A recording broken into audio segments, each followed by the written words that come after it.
coup, qui on est? Moi, c'est Victor. Je suis chez Chronodrive depuis 5 ans et je suis responsable performance client, data et commerce.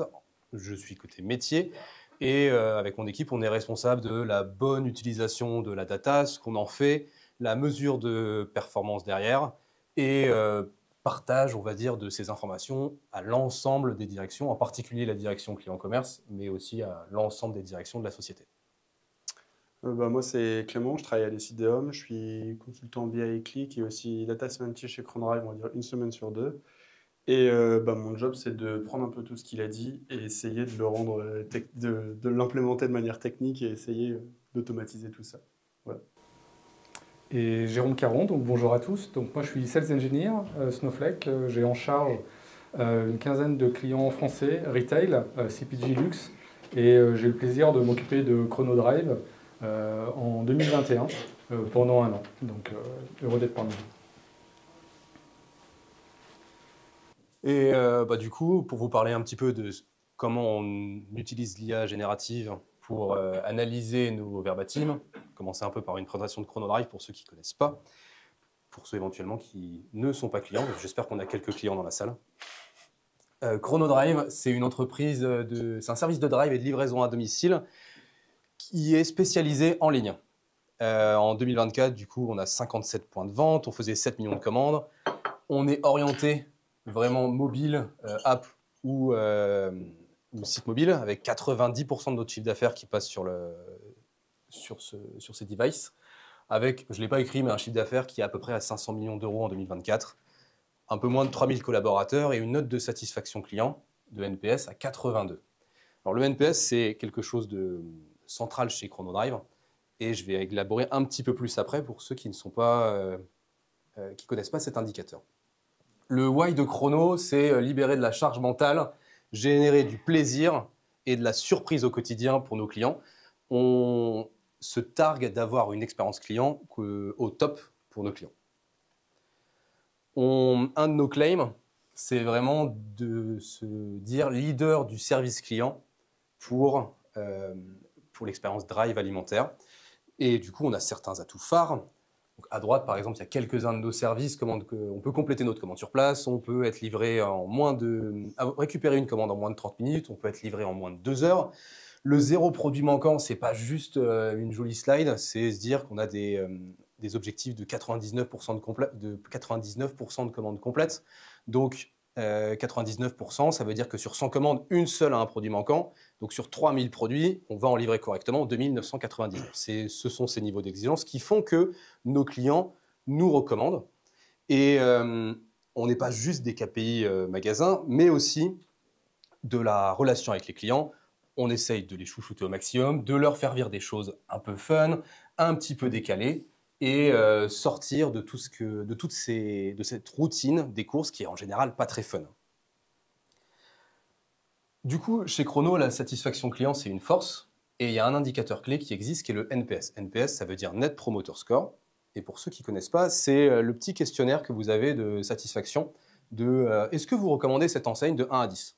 Si vous mettez une note entre 1 et 6, vous êtes détracteur, 7, 8, c'est un passif, 9, 10, un promoteur. Et ensuite, on vient faire le pourcentage de promoteurs moins le pourcentage de détracteurs et on obtient une note qui peut varier de moins 100 à plus 100. Si on n'a que des gens qui nous mettent 6 ou moins, 100% de détracteurs. Si on n'a que des 9 ou 10, 100% de promoteurs. Et chez Chrono, on est sur un NPS de 82. 82, chez nous, c'est 85% de promoteurs, 3% de détracteurs. Donc on vise vraiment le moins d'insatisfaits possible. Là où de la GSA, grande surface alimentaire drive, on est sur un NPS de 50-60 avec un peu moins de promoteurs et surtout beaucoup plus de détracteurs. Mais en fait, la note, ça ne fait pas tout. Donc je vous ai pris un petit exemple de verbatim qui date d'il n'y a pas très longtemps, de la semaine dernière. Là, le client nous met une note. En haut, c'est ce qu'on voit, 10 sur 10. Il manquait une boîte de framboises et sur les 4 lors de ma dernière commande. Et sur les 3 livrés, il y en a 2 qui sont moisis. Alors c'est ballot. Et en fait, on se dit quoi? Il y a un truc super positif, la note, 10 sur 10. Mais 2 problèmes, 2 choses vraiment négatives dans l'expérience du client. Donc une note de NPS ne suffit pas. On peut avoir des clients qui vont recommander notre enseigne, mais pour lesquels on a besoin d'aller plus loin que juste cette note. Ça, c'est ce que je viens de dire.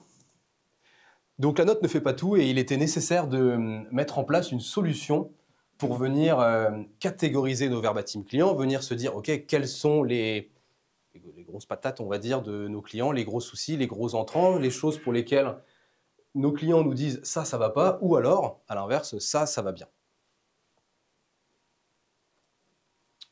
Donc, du coup, l'un des premiers enjeux qu'a rappelé Victor, effectivement, c'était de catégoriser les verbatim. L'idée, en fait, c'était déjà de pouvoir avoir une indication un peu quantitative au fil du temps des problèmes, de gros problèmes, enfin de catégories prédéfinies chez Chronodrive. Donc, on a retrouvé 10 catégories prédéfinies et l'idée, c'est qu'un verbatim client peut parler de plusieurs choses aussi à la fois. Donc, théoriquement, il peut dire que son service a été mauvais et aussi que l'attente a été longue. Donc, il faut avoir cette capacité de pouvoir, à partir d'un verbatim client, extraire et qualifier, on va dire, très rapidement la donnée. Nous, la donnée, aujourd'hui, elle est disponible à travers notre data warehouse, donc c'est Snowflake. Et comme on le dit, si on doit décrire un peu grossièrement le flux fonctionnel qu'il fallait mettre en place, c'est faire passer dans une fonction assez simple, qui va venir catégoriser les commentaires et nous ressortir cette donnée, on va dire, qui est non structurée, en données structurées, pour ensuite essayer de calculer des chiffres dans de la BI classique de ce côté-là. Donc, qui dit catégorisation de commentaires dit analyse de sentiments, NLP, etc. Et on va dire que le sujet, il est arrivé un peu avant ChatGPT, mais après ChatGPT arrive en février. Et donc, du coup, il y a des choses qu'on a dû benchmarker très rapidement, c'est de se dire, est-ce qu'on crée ce qu'on appelle un modèle dédié, dans lequel, en fait, ce cube-là, on va venir entraîner un modèle statistique ou de deep learning qui va venir résumer ces informations-là. On avait besoin d'un jeu d'entraînement et grâce à ça, on allait gagner en marge de manœuvre à court terme si on doit corriger les erreurs du modèle. Et à côté, on aurait pu faire un truc très rapidement. D'ailleurs, on avait été voir Microsoft rapidement avec ces problématiques-là. Et ils nous avaient dit, bah ouais, let's go, prenez vos commentaires, vous faites un pré-prompting et vous demandez au modèle de dire, OK, est-ce qu'il parle d'un problème de gamme? Est-ce qu'il parle d'un problème de rupture de stock? Et donc, parmi les 10 catégories qu'on voulait. On a testé les deux catégories, en fait, enfin les deux approches. Et pour cette première problématique, en fait, aujourd'hui, on s'est plutôt réorienté vers un modèle dédié. Et pourquoi ça? Parce qu'en fait, déjà à l'époque, il y avait déjà un peu plus d'hallucination aujourd'hui que les modèles peuvent nous fournir. Et aussi la contrainte de temps. En fait, quand vous envoyez des données à un LLM, alors effectivement, c'est simple. C'est souvent un appel API, souvent quand vous utilisez des modèles externes, ou après même des modèles internes, c'est assez simple. Mais ça peut être très vite coûteux, premièrement. Et le temps de requêtage entre modèles, pour récupérer la réponse, peut être beaucoup plus long. Et on doit fournir également plusieurs prompts. Et l'un des très gros problèmes qui a fait qu'on s'est dit qu'on va repartir sur un modèle dédié, c'est surtout la marge de manœuvre limitée. Donc en fait, pour faire simple, on a pris le même jeu de données, on l'a donné à un modèle dédié, j'en parlerai juste après, on l'a donné au même agent LLM qui était ChatGPT 3.5 à l'époque, et du coup on l'a soumis au métier, puis on a mesuré ce qui était pertinent et ce qui ne l'était pas. Et en fait, on a remarqué que l'agent LLM, effectivement, sur quelques points, était un peu plus pertinent, mais on s'est dit comment on vient corriger l'erreur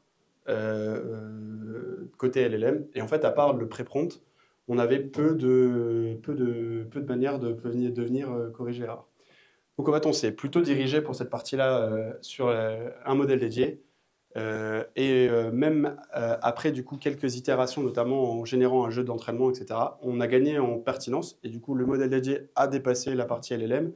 Et du coup aujourd'hui on est capable d'avoir une phase de réapprentissage qu'on n'a pas nécessairement avec un LLM. Et quand le modèle drift, c'est-à-dire quand le modèle, on va dire, les performances descendent, on sait par exemple réinjecter quelques commentaires sur lesquels il n'a pas marché et donc du coup réentraîner et fine-tuner ce modèle-là. Donc comment ça se traduit aujourd'hui? Nous, on travaille à travers deux outils. On va dire on a un lab qui est basé sur Azure ML. Donc c'est Azure Machine Learning. Et on y fait à peu près tout et n'importe quoi en Python, on va pas se mentir. Et on va souvent chercher la donnée dans Snow, on la ramène dans Azure. Et là, dans notre cas, ce qui s'est passé, c'est que du coup, on a récupéré la totalité des verbatim clients. On a fait un premier apprentissage à partir d'un modèle, un transformer, déjà de l'époque, qui date de pas mal de temps, qui a été d'ailleurs initié par un laboratoire français qui est sponsorisé par Facebook, qui s'appelle Camembert, d'où la petite icône.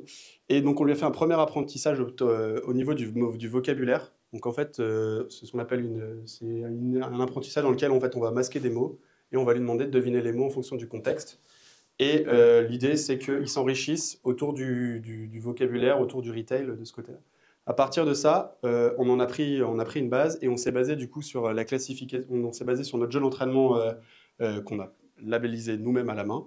Et du coup, on est venu le créer de manière. On est venu faire un apprentissage en multiclassification. On est venu du coup regarder ses performances. On a fait une optimisation, on a vérifié. Classique, enfin du deep learning de ce côté-là. Et du coup, ensuite, la partie intéressante, c'est qu'on est venu enregistrer le modèle sous un format qui est open source, qui s'appelle aujourd'hui MLflow. Et l'intérêt de MLflow aujourd'hui, c'est que vu que ce modèle est open source, je peux l'enregistrer à la fois dans Azure, mais j'ai pu l'envoyer automatiquement à travers Snowflake et, on va dire, le transformer un peu en produit modèle, en modèle product. Et j'ai été l'injecter directement dans Snow. Et Snow, derrière, pour l'utilisation quotidienne du modèle, j'ai juste à passer par du SQL classique comme on peut passer par du Cortex, etc. Et j'utilise mon modèle de ce côté-là. Donc j'en parlerai juste après l'intervention de Snow. Mais ça a un certain intérêt dans notre organisation aussi, parce qu'il y a les gens qui vont être responsables, on va dire, de la création des flux et de tirer les liens, ça va plutôt être les data engineers, et nous, on va plutôt être responsable du modèle et de la manière dont on va le créer. Et donc du coup, ça permet de gérer les responsabilités de chacun.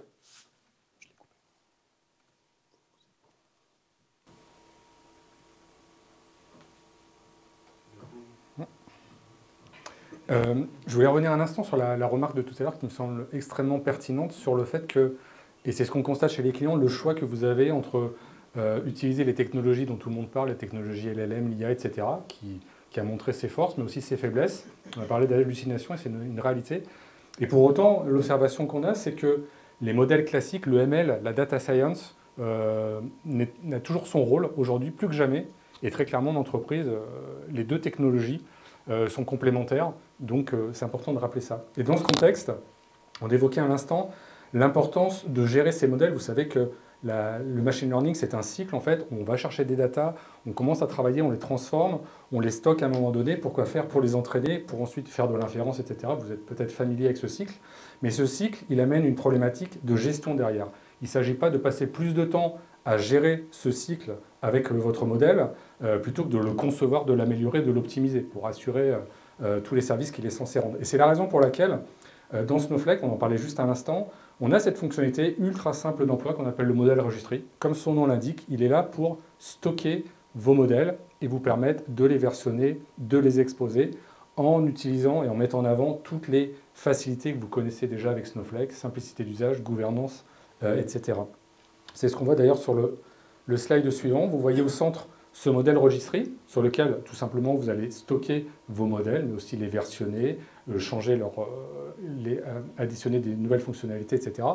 Mais comme n'importe quel élément dans Snowflake, il est soumis à la gouvernance. Donc vous avez un modèle de sécurité d'accès qui s'applique. Il n'y a pas besoin de réinventer quelque chose. Si vous êtes déjà familier avec Snowflake, avec la manière de donner des droits, c'est exactement la même chose.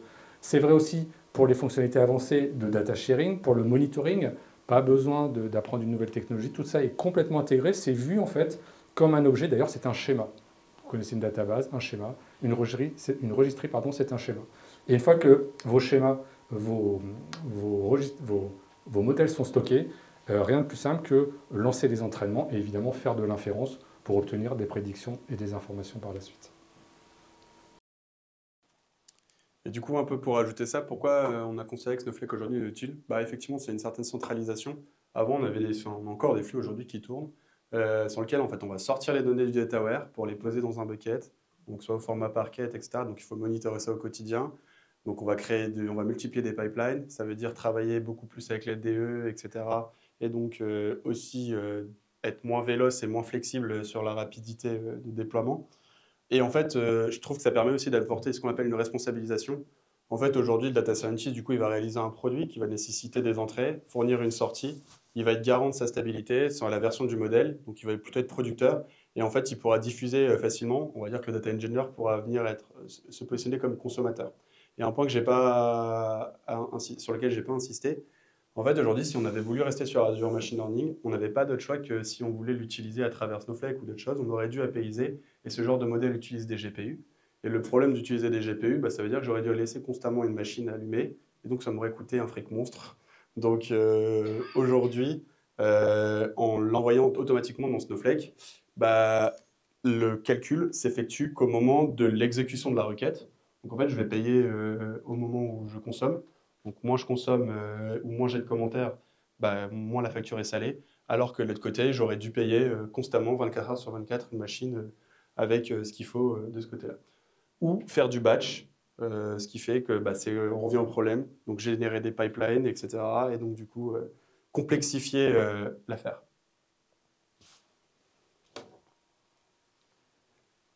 On a eu première livraison.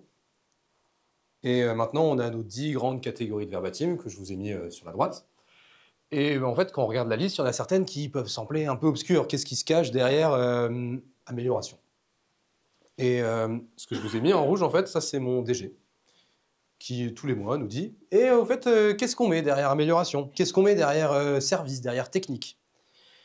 Donc c'est vraiment un vrai cas concret. Hein. Et en fait, il était nécessaire pour nous d'aller plus loin dans l'information qu'on amenait à l'utilisateur, qu'il soit un utilisateur qui soit habitué ou un utilisateur non expert. Donc mon DG, l'utilisateur non expert, en simplifier qu'est-ce qu'il y a derrière le nom de chaque catégorie, et sinon comment éviter de faire lire à un collaborateur tous les verbatims qui ont été flagués dans une catégorie.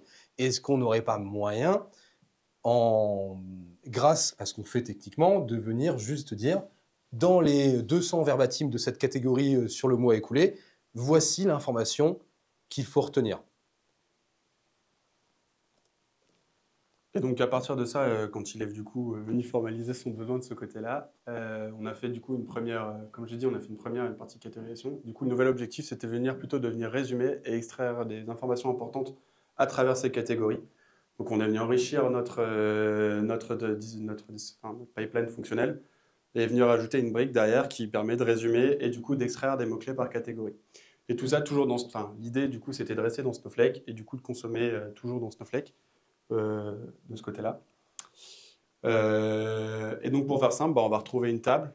Donc là, on va dire que j'ai fait un groupe by dans lequel j'ai chaque table dans une catégorie, mais chez nous, c'est une seule table. Et l'idée, c'est pour chacun des flags que vous avez vu, les 10, on va venir fournir un résumé, une extraction des mots-clés par catégorie. Donc on va avoir la catégorie qui parle des problèmes de stock, on va avoir un résumé des problématiques par rapport sur la semaine, sur les problèmes de stock, les mots-clés pertinents. Par exemple, dans les catégories de gamme, Victor il vous montrera tout à l'heure, mais on avait un sujet autour des produits qui nous étaient remontés. Typiquement, il n'y a plus de Pampers, franchement, ça serait mieux d'avoir des Pampers, ou vous avez enlevé le produit Intel. Donc du coup, il y avait des mots-clés spécifiques autour des produits qu'on avait besoin de remonter. Le service et la technique, c'était un peu résumé de ce côté-là.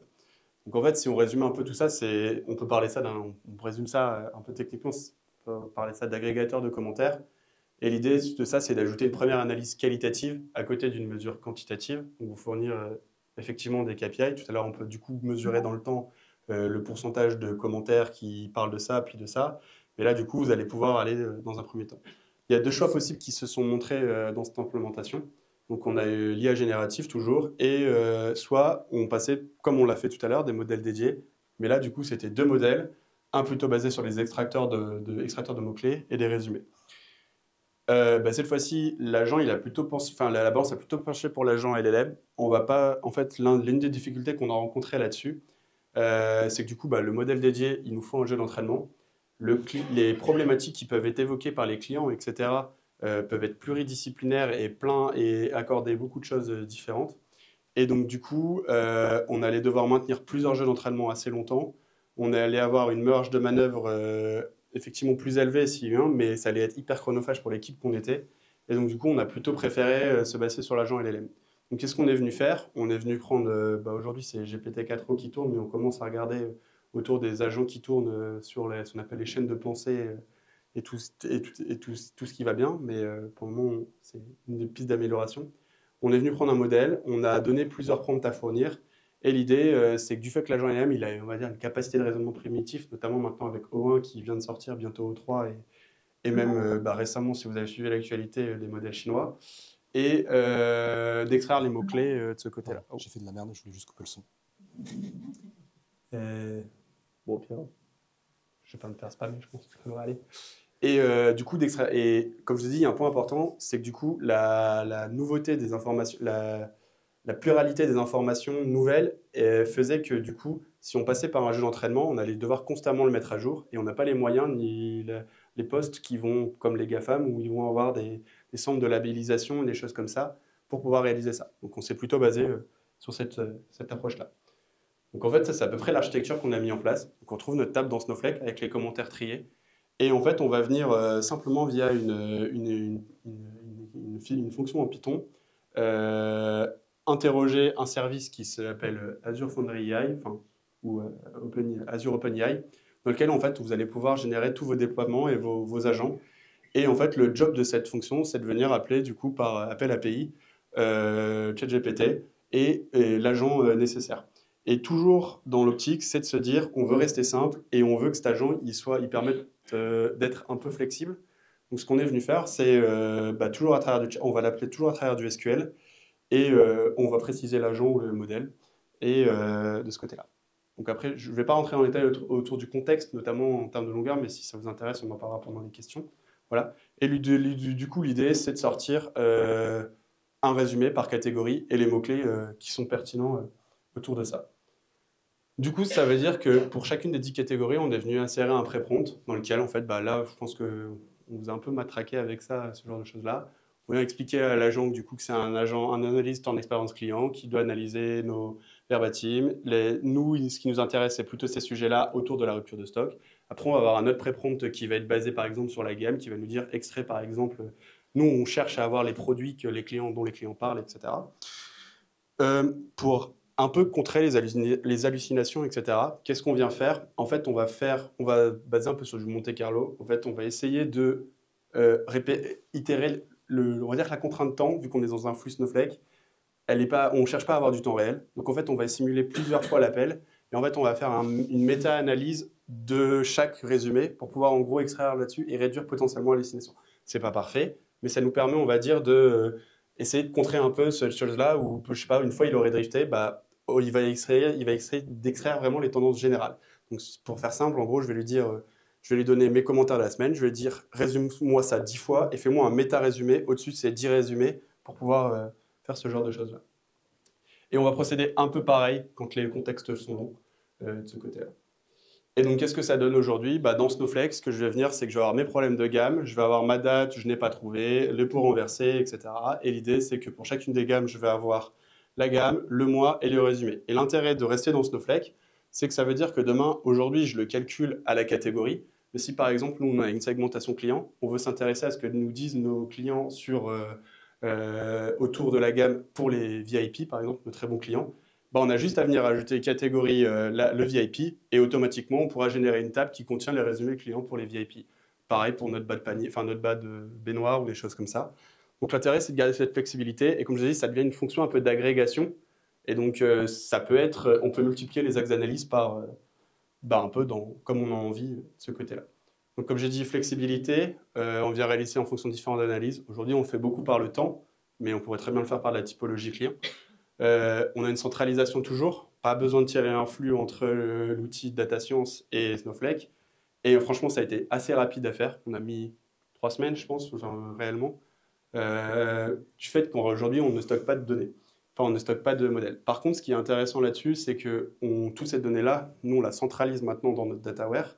Et en fait, ça va devenir en gros un corpus d'entraînement. Si demain, par exemple, on veut s'abstraire d'outils comme Azure OpenAI et de fine-tuner notre propre modèle de ce côté-là. Parce qu'en fait, aussi, il y a un des points dont je n'ai pas parlé, c'est qu'en fait, et qui a fait plancher plutôt sur le agent LLM, c'est qu'en fait, on n'avait pas de données de jeu d'entrée. On était face à ce qu'on appelle un call start problème. Et du coup, c'est pour ça qu'on avait aussi favorisé l'agent LLM. Chez Snowflake, on a un principe fondamental, et ce depuis toujours, c'est de garantir la sécurité de vos datas. Et à l'époque à laquelle on vit, malheureusement, il ne se passe pas une semaine sans avoir des problématiques de failles, d'extorsion de data, etc. Vous savez ça. Et c'est la raison pour laquelle, quand vous utilisez Snowflake, par défaut, il est impossible, depuis Snowflake, de contacter le monde extérieur. C'est un choix, ça fonctionne comme ça depuis toujours. Mais pour autant, dans l'exemple qu'on vient d'évoquer, il est évidemment indispensable de pouvoir solliciter des environnements externes. Dans le cas ici présent, c'est les services d'OpenAI avec ChatGPT et les LLM qui sont présentés. Et donc, c'est la raison pour laquelle, dans Snowflake, il y a une fonctionnalité qui permet d'activer ça, qu'on appelle les External Network Access. Tout simplement, vous allez définir, enfin, une personne qui a des privilèges d'admin va définir une espèce de politique network, réseau, qui va autoriser certains comptes à sortir vers un endpoint donné. Donc là, en l'occurrence, par exemple, uniquement les services d'OpenAI et rien d'autre. Et donc, c'est la manière que nous, on propose d'ouvrir Snowflake à une API ou un service extérieur à la plateforme. C'est très simple, mais je tenais à préciser que ça doit être activé parce que par défaut, tout est cloisonné dans votre environnement. Il est impossible de connecter le monde extérieur par défaut, mais c'est très facile à activer quand il y en a besoin.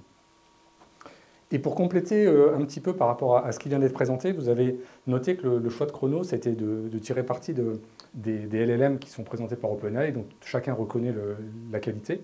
Pour autant, nous, chez Snowflake, on a aussi des LLM disponibles, on en a une vingtaine dans la plateforme. Alors, on n'a pas ceux d'OpenAI qui sont commerciaux et qui sont uniquement proposés par Microsoft, en tout cas les principaux. Mais pour autant, nous, on met à disposition, donc je disais, une vingtaine de LLM provenant de Meta et d'autres, et de Mistral, qui est un partenaire historique de Snowflake. Tout ça directement dans la plateforme, directement accessible, et là encore, pas besoin de configurer ce que vous avez vu juste avant, les politiques externes, puisque les LLM sont directement dans la plateforme. Donc en termes de sécurité, vous avez tous les bénéfices de ces LLM, vous choisissez le LLM qui vous convient le mieux, et vous pouvez avoir des services équivalents à ce qui a été présenté, mais sans avoir à utiliser des services externes tels que celui d'OpenAI. Et avec plaisir pour aller plus loin sur notre stand si vous avez des questions. Et du coup, au résultat, qu'est-ce que ça donne derrière? On vous a mis des petits exemples. Ça, c'est notre catégorie amélioration. Vous pouvez se demander ce qu'il y avait derrière. 5 catégories qui sont sorties là sur la temporalité extraite. Amélioration du site web, options de paiement, livraison, récupération des commandes, accessibilité, suggestions diverses.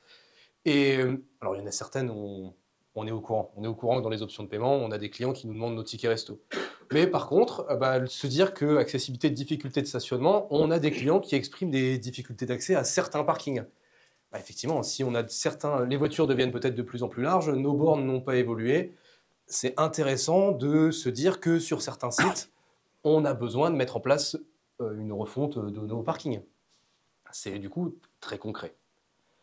La deuxième catégorie qu'on avait mis en avant, c'était gamme. Gamme, elle est très intéressante pour nos catégories managers parce que nos clients nous remontent des produits qu'ils souhaiteraient avoir en gamme, des produits qu'ils ne trouvent plus en gamme, des produits qui ont...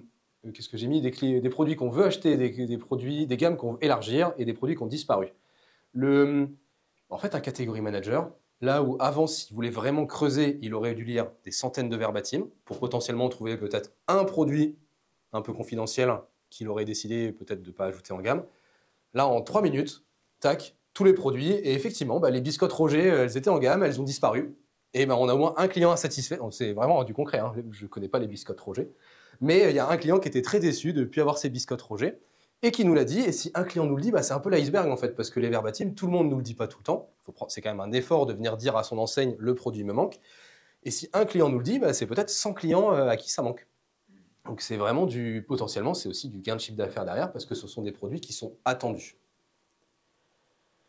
Et après, pour nous, à mon niveau, en métier, qu'est-ce qu'on a gagné? On a gagné du temps, déjà, simplement. Parce que ça prenait du temps de répondre à la question qu'est-ce qui se cache derrière ces verbatim? C'était compliqué de faire des synthèses. On a un meilleur partage de l'information parce qu'on peut partager à plus de personnes plus rapidement et on a aussi structuré et fiabilisé nos analyses. Grâce au modèle mis en place, on sait que derrière chaque catégorie, il y a toujours la même chose. Et après, pour notre comité de direction, on a mis au cœur les verbatim clients pour définir nos chantiers stratégiques sur 2025, 26, 27. Pour être vraiment au plus près de toutes les préoccupations de nos clients. Nos clients nous disent quand ça va, ils nous aiment, ils nous mettent des bonnes notes, mais ils nous disent aussi ce qu'ils souhaitent voir s'améliorer Et on a décidé pour les 3 années à venir de le faire dans le bon sens et de se baser sur ce que veulent nos clients. Et donc toute la stratégie des 3 années à venir, c'est basé vraiment sur ce que les clients nous ont dit. C'était mon mot de conclusion. Merci pour votre écoute.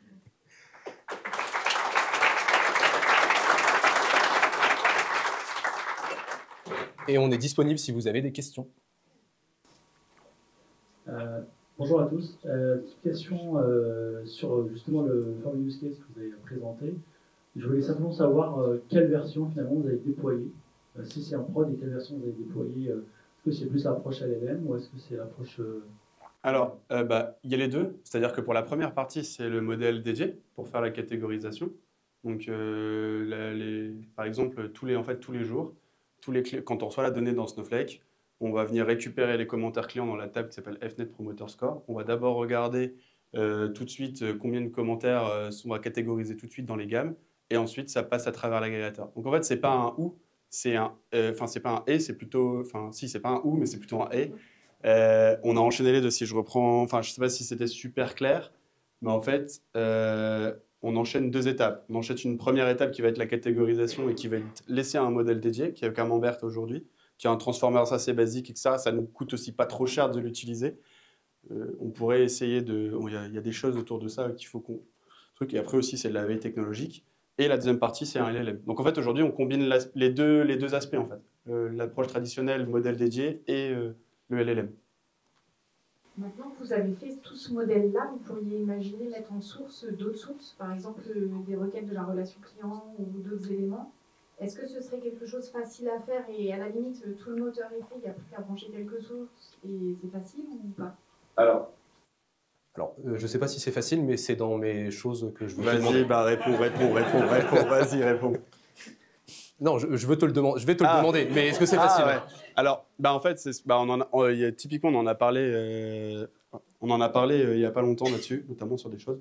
En fait, le problème, c'est la catégorisation des commentaires. Elle va être assez complexe, parce que vu que c'est un modèle dédié, on se base sur un jeu d'entraînement, et ce jeu d'entraînement doit être mis à jour, et c'est assez coûteux en temps. En ce moment, il y a des pistes qui sont explorées autour d'utiliser un LLM pour faire de la pré-labellisation. En gros, enrichir ce jeu de données d'entraînement. On a une relecture humaine et en fait, on réentraîne notre modèle là pour aller plus vite. Parce qu'en fait, il ne faut pas se mentir, ça nous a pris à labelliser à peu près 10 000 commentaires, ça nous a pris à peu près 2 semaines. Puis en fait, c'est une tâche vachement chiante, on ne va pas se mentir. Donc, j'ai envie de dire pour la deuxième partie, c'est assez simple, parce qu'en fait, on va venir à mettre à jour des pré-prompts, etc. Pour la première partie, on va être un peu bloqué sur cette histoire d'entraînement et on va devoir fournir de la donnée supplémentaire. Voilà. Justement, c'est pile ma question. Sur les jeux d'entraînement, vous avez utilisé un outil comme Label Studio ou vous avez fait tout à la main? Alors, Label Studio, c'est un grand débat.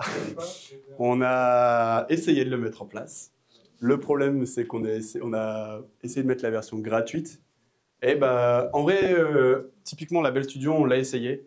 Mais vu que c'était la version gratuite, etc., il était déployé. On ne l'a pas utilisé pour la catégoriser. Parce qu'il s'intégrait difficilement à notre récit. Alors, il fallait mettre en place un SSO, donc il faut payer, etc. Donc en fait, il fallait tirer des flux, faire en sorte de connecter les flux, etc. Donc en fait, au final, on est passé par un fichier Excel classique. Et voilà. Mais en vrai, c'est un vrai sujet, la labellisation. Et on a essayé d'en parler là. On a perdu un peu de temps d'ailleurs sur ce sujet-là de Label Studio. Mais en fait, ça coûte très vite cher et c'est très compliqué pour une société classique, j'ai envie de dire, peut-être dans une GAFAM ou des choses comme ça. Ils en perçoivent, on va dire, l'utilité. Pour Chronodrive, est-ce que ça a vraiment... Enfin, c'est difficile d'expliquer l'utilité de ce genre d'outil aujourd'hui. Voilà. Plus de questions, je pense. Merci pour votre écoute.